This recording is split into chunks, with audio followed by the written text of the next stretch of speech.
So I'm going to run you through my next attempt to fix the ice, which is collecting the bottom of my fridge. The reason I'm making a video, I've benefited from a lot of the other videos that are on YouTube, but I haven't seen a model exactly like mine, so I went ahead and videoed while I fixed this. This is an LG, it's a side-by-side with 2 drawers in the bottom as a freezer. And so the problem we're getting is we're getting ice below the bottom drawer, which probably means that there's a drain clogged or frozen in the back. So I'm going to show you how I got the ice out and got the drain unclogged and how it worked with this fridge. The only tools I really had to have, I had these little plastic, I don't know what you call them, but they are panel removers that I bought to work on a car, but they were very helpful for this because you have to remove a panel. In this freezer, there are no screws in the back panel to take it out. I'll show you exactly how I did it if you want to follow along.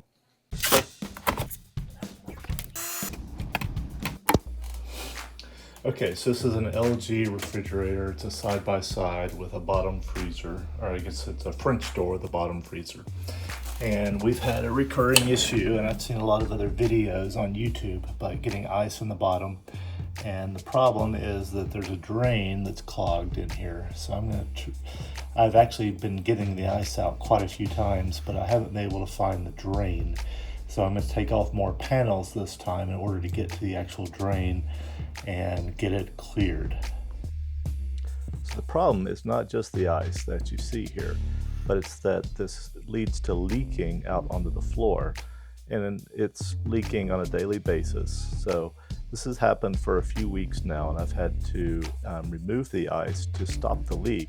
But the leak's actually still happening. It just forms ice for a few days until there's enough to spill out on the floor.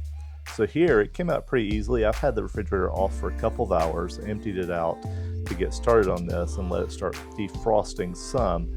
And so that made it easier to get the sheet of ice out that had come unglued from the bottom of the freezer here. So you can see how big how much ice has formed in there. And at some point, it starts to interfere with the drawers moving back and forth. So it does have to be fixed, even if you don't mind the water coming out onto the floor. So I'm going to show you what's next, so stick around. Now there are a few things that have to be removed in order to get the back panel off. So mine's a 2-drawer model, so I had to remove 2 drawers, and I actually did it by taking screws out where the drawer connects to the retractable arm. There is another way if you want to pop a clip to take the arms out, but I've done this a couple of times and decided this is just as easy. So it's a little white screw here on the side, and once you have that loose, then the drawer will simply slide out of its track there on the arm. And as you lift these drawers out, they do lift a little bit off the track, but for me, I have 2 drawers, and so I had to get rid of both of them. They're pretty big, so you're going to have to figure out where to put them once they're off. But you're going to need to do this in order to be able to access the next piece to come out, which is the ice maker here, which is this little white box attached to the top part. And so the ice maker is relatively easy to uninstall from this freezer. It's just got 2 screws that are going up into it, and then you're going to be able to slide it forward and unplug its wiring from the controls of the refrigerator. So you also see here there's an on and off switch on the front of it that you can operate, and in case you ever need to turn the ice on and off. So you can see there's a couple of clips here on each side of the ice maker that you'll need to pop with a screwdriver. And when you have done that and you've gotten the 2 screws out of the front, it is ready to slide forward a little bit and it will come out. So here, and once it has come loose, then you'll need to unplug its wiring.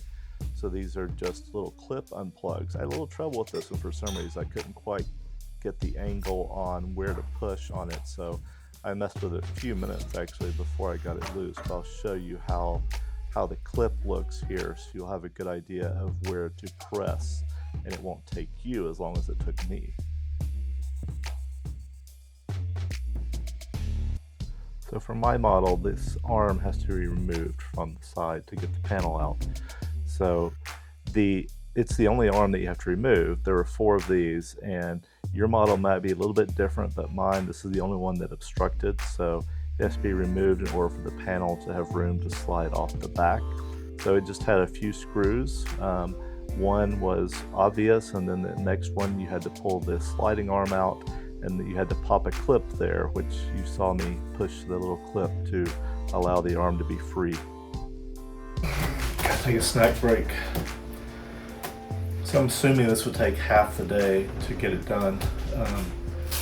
And I guess I'm about an hour into it. But if it will save $200 from a repairman coming out, then I think it's going to be worth it. So here is one of the orange levers I use, and these little panel removers. I actually used 4 of these to pry the top to get it loose, and it comes loose from the top, and then I used its fork feature to kind of pull it loose. Not a big deal, but again, I'll link to these in case you need something like that. I'd recommend something plastic instead of metal so you don't damage your refrigerator. And then you have 4 electrical plugs in the back. 3 electrical plugs, 2 that connect to the panel, and the other one connects to the grill here. So what you have here is the coils, which do the cooling. Then there's a heating element in the bottom that's supposed to keep the process from completely freezing up. And so the heater is supposed to allow the coils to defrost and then the water to drain out. There's a hole in the middle that goes through a little drain tube into the bottom of your refrigerator. So a freezer refrigerator. So what's happening with mine is instead of going down that drain tube, it's coming out into the bottom. And then when there's enough ice there, it's running on out into the floor. And so I'm going to get all the ice out here and make sure that the drain tube is not frozen on this end. And again, I think it had already thawed enough to make this a little bit easier because I'd had it off by now for 3 hours, and it's doing a good job thawing. But the ice here, you want to be careful. These are metal and they're sharp, but there's also, you don't want to touch the coils at the top. You don't want to mess with them because if they get bent or disturbed, they will not operate as well. So just be a little careful here. Try to use plastic instead of metal tools and keep everything in place where it needs to be. So we went around back and took the panel off. So for mine, the panel's at the bottom. It had about 4 screws that were holding it on. They were all on the top, and then it slips in with brackets on the bottom. But I noticed first of all that there was quite a bit of dust buildup. So I took the vacuum and very gently, without bumping into things, pulled the dust off with the vacuum, vacuumed it up so that it was not going to be there. Then went back around front to get some more of the water out. So before I pull the hose off the back, I want to get the water, as much water as possible, because when I pull it off, water is going to come out of the back. And so obviously it wasn't draining because there was no water in the bottom drain pan in the back. So here I am pulling it off, and before I had a chance to catch it, it all did come out. It wasn't a huge amount, but this is the hose that moves that water to the other areas, to the drain pan below it. So this is made to catch the water. I had a problem also here that my hose was clogged with a little bit of debris that had caught in the bottom, and so that actually could have been the source for everything here. And I can't tell. I do think it was frozen, but I also think that it was not draining properly because of the debris. So probably both were contributing to the issue here. And I'm glad that I did go around back to check on the hose and make sure that it was clear, because it wasn't. So I cleaned it out and reattached it. It does clip in at the bottom, and now it should be able to allow that water to drain into the evaporation pan there in the back that takes care of that. That's where water should be. It should never be at a level that it leaks, but it should be there to make this work. So you can also play this video backwards in order to put your refrigerator back together. Here's a quick view of me putting it all back together just to make sure that I could get it in place. I showed you earlier, real quick, I use a little magnetic tray for my screws. As I take screws out of something, I put them on that magnetic tray, and it keeps them in order. I really like to use that. There you have it. I think it's going to work. In fact, I'm 99.5% sure it's going to work now. If this video is posted, then it's working. So the only tools I really used, I needed a headlamp, as you saw.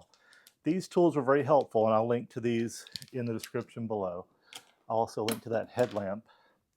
You know, I only up with one screw left over, so it's probably something else. But otherwise, it was a pretty easy job.